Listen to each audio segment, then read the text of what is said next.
finally we come to the question of Messiah.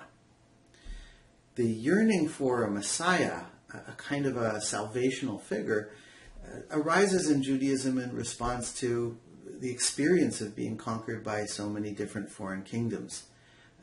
Initially there was one holy land, one kingdom. It gets divided into a northern and southern kingdom, and then the Assyrians conquer the north, the Babylonians later conquer the south, then come the Persians, the Greeks, finally the Romans. And there's this yearning for some kind of figure who will be God's special anointed person.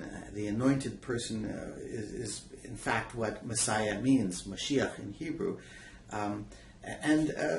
The kind of person we're talking about is very much a human figure. It is not God made flesh as it is in the Christian tradition, but rather one who has been anointed with a particular task by God.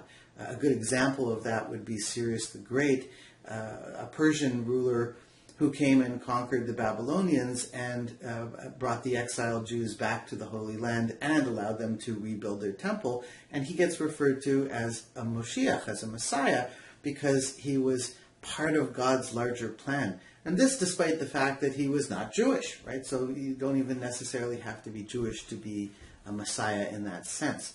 But as time goes on, this sense that a figure will come who will usher in this new messianic period that we saw in Isaiah, that tradition begins to grow and develop.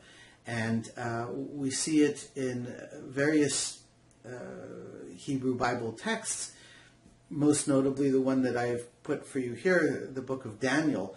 And what I really want you to focus on when you're reading it is the way that text can be interpreted differently from a Jewish or a Christian perspective. Obviously, from a Christian perspective, the Messiah in question would be Jesus, the Christ, God made flesh.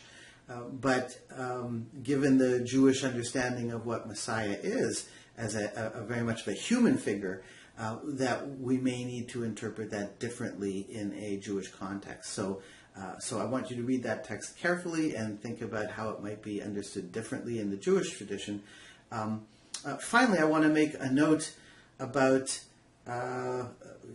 why Jewish people feel the Messiah hasn't come yet, and what is the hope for the future. And for some people, there's a group of Jews who sort of think that the Messiah has maybe come, or he's connected with the end of days, and that we're really in the final period before we get to the Messianic times.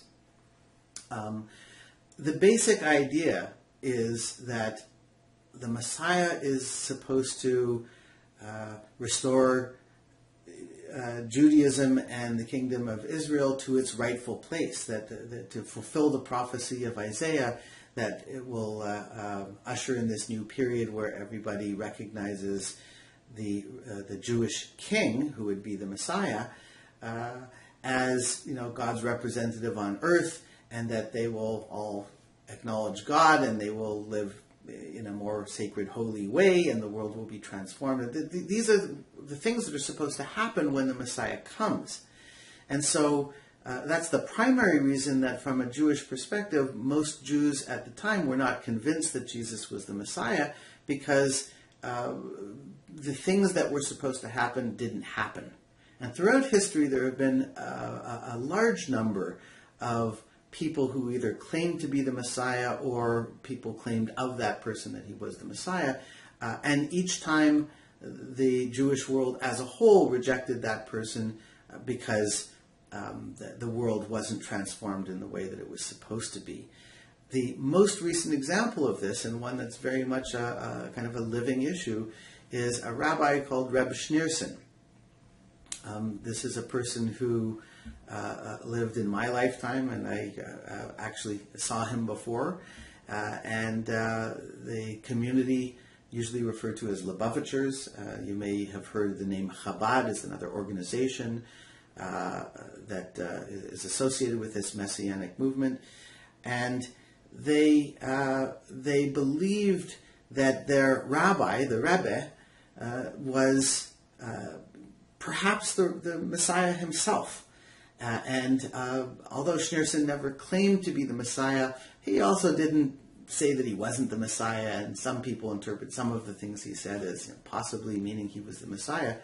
And I distinctly remember that, when he was dying, the whole Jewish world was, waiting to see, is this going to be the Messiah or what's going to happen? And there was certainly amongst his followers, a very large group of followers, that they really believed that suddenly, when he died, that would be it. That would usher in this new period. Of course, it didn't happen, and the vast majority of the Jewish world went on and said, well, I guess he's not the Messiah.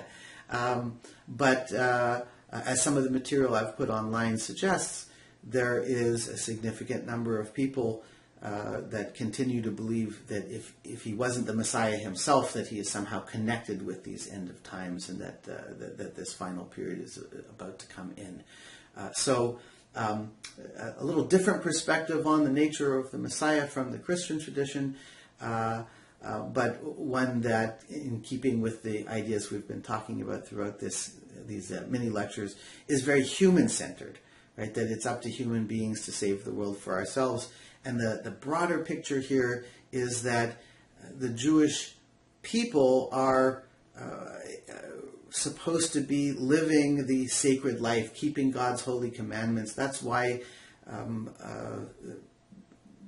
Orthodox Jews, and to certain extents other kinds of Jews, do things like keep the dietary restrictions about not eating pork, not eating shellfish, various restrictions on what kind of food you can eat, and you can't mix milk and meat, and it can be taken to great lengths where you have two different sets of plates and two different sets of cutlery, one only for dairy products and one only for meat, and you can never mix those.